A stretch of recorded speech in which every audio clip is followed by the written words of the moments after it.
Hi bye at sa lahat ng mga nakikinig ngayon. I'm Justin po. Meron po akong mga kababata na hanggang ngayon ay best friends ko pa din. 5 po kaming magkakaibigan. Bali 4 kaming lalaki. At well, 1 babae. Basta alanganin siya. Ayaw umamin eh. As far as I remember, since kinder talaga kami na yung magkakasama.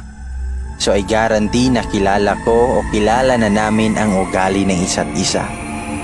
Pero ang pinaka-close sa akin sa tropa ay si Tisay, yung alanganan. Kung may nag-iisip man na may HD ako sa kanya, ay aba, I'd rather poke my eyeballs out na lang po. But don't get me wrong, maganda naman siya kung tutuusin kahit tigasan. Foreigner kasi ang tatay niya. Pero the thing is, kapatid talaga turingan namin since sabay-sabay kaming lumaki.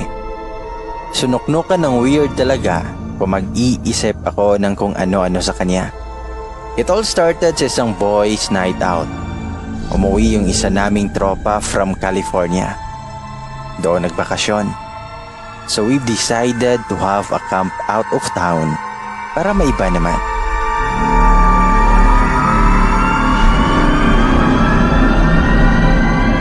Usually kasi, ang banding namin is basketball o kaya Dota since 5 naman kami. Iisang tent lang kami noon at naubusan kami ng gagawin. Until Lance pulled out some strange looking board. Siya yung galing sa Cali. So lahat kami na curious kung ano yun. Sabi niya, nakita ko siya sa garage sale sa Cali. Cool right? Yung board? It was not really the board na parang nakikita ko sa TV at horror movies. It's a dark green board. Ano, hindi letters ang nakalagay. Parang ancient markings. Ewan, at may drawing na 2 malaking mata na magpatong yung kalahati. Parang magkadugtong na nasa gitna. Sa bottom part may nakasulat na laham, glatar, tikara, yon, ero. Yun lang yung familiar letters ng alphabet. Yung iba symbols na lang. Naglabas si Lance ng isang old coin na medyo malaki sa coin natin. Tulad ng board, mukhang luma na din ito na may drawing na isang goat na may 3 sungay. Laham, glatar, tikara, yon, ero. Sabay tawa at sabay sabing, kalokohan mo pre.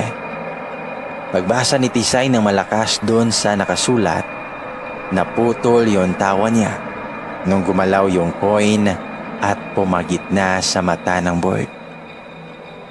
Lahat kami natahimik at nagtinginan sa isa't isa. Kahit di namin aminin, alam namin yung nakita namin. Gabi na mga tol. Tama na yan. Matulog na tayo. Hawat pa sa amin ni Luis. Sabi naman ni Eman na hindi. Tuloy natin to. So ako sumagot na din. Bakit itutuloy pa? Sira ulo ka ba? Baka mapano tayo? Lance, itago mo na yan. Itatago na sana ni Lance pero pinigilan pa din siya ni Eman. Pare, alam mo naman natin na gumalaw yung coin, di ba? May kung anong sa demonyo yung binasa ni Tisay. Ngayon kung may naibukas man tayo, hindi pwedeng manatiling nakabukas at dapat lang na isara. Hindi namin alam yung gagawin noon. Nakakatakot na din. Nakakakaba. Hindi namin alam yung gagawin doon. Hindi namin nababasa yung mga nakasulat sa board na yon. Huwag na kayong sumali. Ako na lang. Baka madamay pa kayo. Yun yung seryosong narinig ko kay Tisay bago niya pinatong yung daliri niya sa coin at inulit yung mga salita kanina. Pero hindi na yun gumalaw. Lumakas ng lumakas ang hangin saka may tumulo na dugo mula sa ilong niya. Tapos bilang sumakit yung ulo niya at nagsisigaw siya. Para siyang nababaliw na. Lahat kami ay nagpanik dahil sa nangyari sa kanya noon. Only to find out na nampapower trip lang pala ang gago. Tawa siya ng tawa noon at pinagkukutusan kami sabay sigaw ng mga duwag. Dahil intense talaga yung nangyari, sobrang relief yung naramdaman namin nang malaman naming ginugood time lang niya pala kami. Napagkasunduan naming matulog na lang. Pero ako, hindi ako makatulog. Naisip ko pa din yung nangyayari. Kasi oo, pwede ang galing niya lang manggago sa acting niya na parang matatanggal na yung ulo niya sa sakit. Pero something was off talaga. Dumugo yung ilong niya eh. That's something na hindi mo ma-fake. By the time alam kong may mali, pinuntahan ko si Tisay sa higaan niya. Napansin kong hindi siya natutulog. Mahigpit at nanginginig ang kapit niya sa kumot at nahihirapang huminga saka namimilipit. Pero wala ka madidinig na kahit anong hinaing sa kanya. Sobrang tahimik niya pero halatang naghihirap siya. I knew it. Ayaw niya kaming mag-alala sa kanya. Tinawag ko siya noon ng mahina. Brad, napapano ka? Okay ka lang ba? Ngumiti pa siya ng bahagya noon at sabay sabing, wala bro, natatay lang ako. Saka tumawa ng konti. Kinabukasan, ang dami niyang malalaking pasa at nagsuka siya ng dugo. Naputol yung camp namin noon kasi we have to rush her to the hospital. Na-dehydrate na siya sa kasusukan niya pero panay tubig na lang sinusukan niya. Kaya naka-dextrose na siya. Ilang araw lang, gumaling din siya. Pero she changed. Madalas nagkukulong na lang siya at nagdrawing. Hindi na siya palangiti. Hindi na siya palabiro. Saturday, dinalaw namin siya kasi parang umiiwas siya. Pero wala siya sa room niya. Kaya katulad ng dating gawin, tumambay kami doon at naglaro ng video games. Hanggang sa nakita ko yung drawing book niya. Kung may nalalaman ako na hindi alam ng tropa, ayun yung sa sketchpad niya.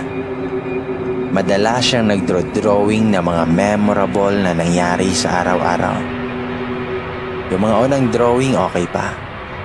Hanggang dumaan ako sa page ng drawing na nasa tent kami at naglalaro ng Spirit of the Queen.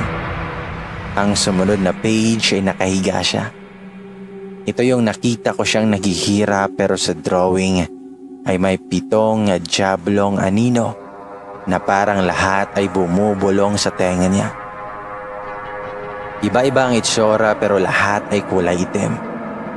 Ang sumunod na page ay ang nasa hospital siya.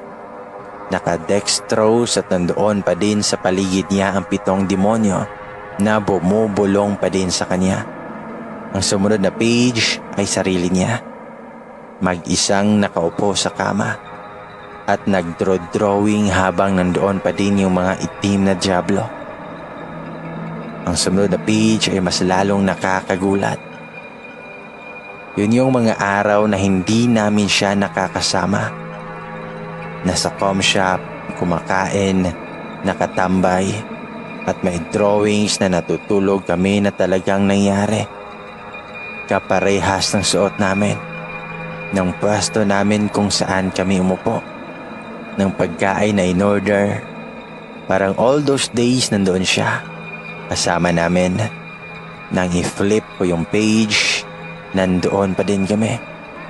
Pero this time, ayun yung nangyayari at the moment noon. Naglalaro kami ng video game sa kwarto niya. Ang sumunod naman ay yung nagdra-drive ako. Nakasakay sila. Parehas pa din ang damit. Pauwi siguro yon. Parang naidro-drawing niya ang nangyari at mga mangyayari pa lang. Ang sumunod na page ay nasa school kami. Ang sumunod ay nasa birthday at nagsuswimming.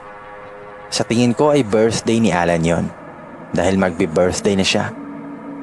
Ang sumunod ay nasa kama kami at nagmo-movie marathon. Iba-ibang drawing na puro kami lang. Walang siya. Mga ordinaryong routine namin ang nandoon. Pati mga achievement katulad ng mataas sa exam. Nadula sa hallway, nag-girlfriend na isa sa amin, sabay-sabay umuwi, talagang nakadrawing. But still, wala siya. Masaya kami sa drawings, pero wala siya. May naiwang 2 page. Nang i-flip ko yon, ako. Drawing ko. Nakaupo at tinitingnan ang sketchpad niya. Ang huling pahina, siya. Nasa kisame. Nakasabit. Nakabite. Nanlaki yung mga mata ko noon.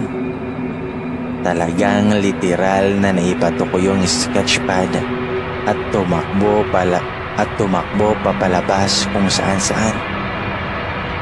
Hindi ko alam kung saan yung lugar na yon dahil sobrang plain ng lugar. Kami lang at niwalang cabinet o kung anong design ang pader. Hinanap ko siya ng hinanap. Nakita ko siya sa CR. At sinaksak niya ng sinaksak ang hita niya gamit ang isang matulis na bagay. Hinihingal siya noon.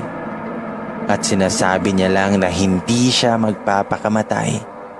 Pero patuloy siya sa pagsaksak sa hita at binti niya. Nakita kong hawak niya yung coin. Talagang nakipag-agawan ako noon dahil ayaw niyang ibigay. Nung nakuha ko, basta na lang siya nawala ng malay. Nung nagising siya, tulala lang siya. Hanggang ngayon di siya makausap.